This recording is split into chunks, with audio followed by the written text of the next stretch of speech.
La première édition du mois de l'architecture contemporaine se poursuit. À Dijon aujourd'hui, le public était invité à venir redécouvrir les réalisations architecturales majeures de la ville, réalisations dans les années 50 et 60. Anne Berger, Damir Abezen.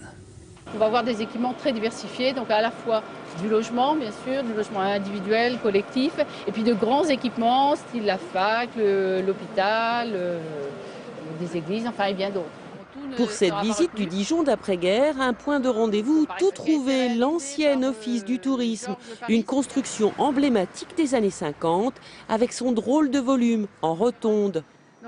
Deuxième halte, quelques centaines de mètres plus loin, cette résidence qui date exactement de la même période, un ensemble de 3 bâtiments qui n'attirent pas forcément l'attention. Quand je passe dans cette rue, je n'avais jamais remarqué cet immeuble et encore moins son avancée qui est très particulière. Donc je pensais que l'architecture de cette période-là n'était pas très intéressante et je commence à découvrir qu'il y a des choses qui valent le coup d'œil. C'est dommage de ne pas pousser sa curiosité d'aller au-delà, alors qu'effectivement très souvent c'est les vieilles pierres qui attirent le monde, alors que le contemporain a aussi beaucoup d'intérêt. Et pour convaincre ceux qui en douteraient encore, le périple se poursuit dans le quartier des Grésilles avec l'un des symboles de l'architecture moderne lancé par Le Corbusier. L'église Sainte-Bernadette est monument historique depuis peu.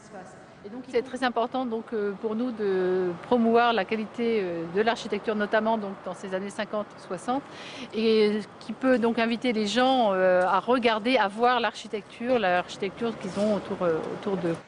Pendant ce mois de l'architecture contemporaine, premier du genre en Bourgogne, le CAUE de Côte d'Or propose d'autres visites, en particulier celle du campus de Dijon, et présente une exposition autour de l'architecture du XXe siècle.